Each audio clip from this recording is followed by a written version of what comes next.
happened to me and him going through exactly the experiences that I had had. Which is exactly the view taken in Holland, where local TV news reports detailed his arrest. To journalists, there was every reason to suspect a miscarriage of justice being fueled by a frenzied British media. Dutch people were saying on internet forums, you know, if you would read that, they were saying, well, he might be innocent. They arrested the landlord and he was innocent too. Maybe the police are under a lot of pressure. You know, there was a lot of speculation going on and a lot of disbelief going on, a lot of doubt going on in the Netherlands about this man's guilt, yes. And in his hometown of Uden, similar support for a family now under siege from the British press. They were already under a lot of pressure because they didn't really understand why Vincent Tabak had been arrested. They didn't know anything about it. And of course they believed their brother and their son to be innocent. They even went on television and claimed it. And it was just a British media circus around them that they weren't used to and that certainly Holland is not used to. The Tabak family is convinced that the media, focusing on Vincent alone, might ensure that he's found guilty. This was 7 o'clock in the morning, live.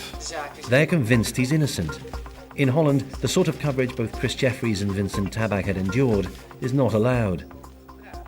One of the targets we had was to get the British press away from their houses, from their gardens, from their children, as they were in Holland already. Very massively. So this kept going on and on and on. The more the press made noise about the story, the more the Tabaks supported their son. They were fully convinced that he had nothing to do with it, that he was innocent. They knew him very well. He was a very loving brother and son and uncle.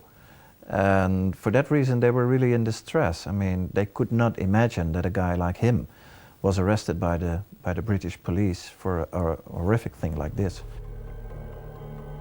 And how could he be guilty? He had a digital alibi. The text to his girlfriend, surely someone who'd killed could not be so cool, and he was captured by store cameras on the night that Joanna had disappeared. In Holland, Vincent Tabak was an innocent man.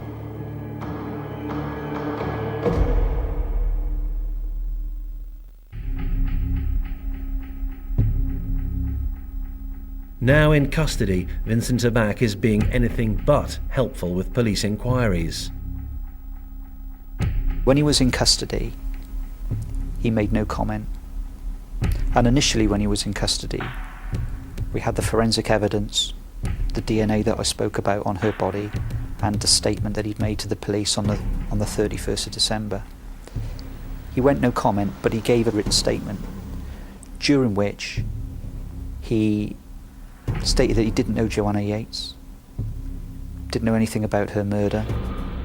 Police need to gather evidence. They search pictures from every street camera in Bristol. They find Tabak walking the streets, all very normal. At 10:30 p.m, he walks into a supermarket, but he walks back out and then inexplicably returns to buy some beer, rock salt and crisps. It's as if he wants to be captured on camera. He knows all about the design of public spaces. He knows where the cameras are. My view was that he made that trip to Asda to form an alibi if he needed it, an alibi for why his car was out, a route that he took where there was a lot of CCTV, the fact that he was making a text message underneath a CCTV camera. These were all things to put him out and about as an alibi. He kept in contact with his partner and sent what is now a particularly pertinent text to her at a time when Joe would have been dead. After his arrest, police forensically investigate Tabak's computer. They find evidence of a man with secrets. Well, there was a substantial amount of material found on Vincent's laptop, which contained extreme pornography. Vincent Tabak's use of internet for porn and for a secret life does seem to have been something that he protected and was hidden. As well as searches for pornography, police uncover Tabak's fascination with Joanna Yeates' disappearance. Very soon we identified that as early as the 19th of December at 10:30 that evening, he was on Google Maps at home on his laptop looking at Longwood Lane.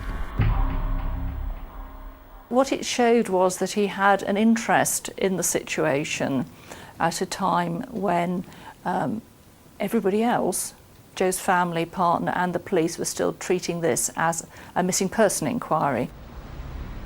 Earlier DNA discoveries link Tabak to Joe's body, but they're not conclusive. Police need a breakthrough, or they may have to release him. An intense search of the car that he drives yields results. One of the CSIs identified some microscopic areas of blood in the boot of that car. They were swabbed and they were sent to the laboratory. And the DNA contributed to that blood was Joanna Yeates. When he was subsequently challenged through the interview process and we disclosed the forensic evidence linking him to her body, he still went no comment. And the initial indications from the computer of what he'd been viewing, then clearly the evidential case was even stronger. And he was in a very difficult position then, but he still chose to say nothing. Police are gathering evidence against Tabak that he still refuses to admit that he played a part in the murder of Joanna Yeates, until a meeting whilst in custody. When he was on remand at Long Lartin Prison on the 8th of February, he disclosed to a chaplain at the prison that he was going to plead guilty to the killing of Joe. Vincent Tabak may well have now admitted that he killed Joanna, but he had not confessed to murder. On his laptop, police uncover revealing internet searches about the nuances of English law. He was already devising a plan for how he could get off with a lesser offence. And he was researching, both at work and on his personal laptop, the differences between murder and manslaughter.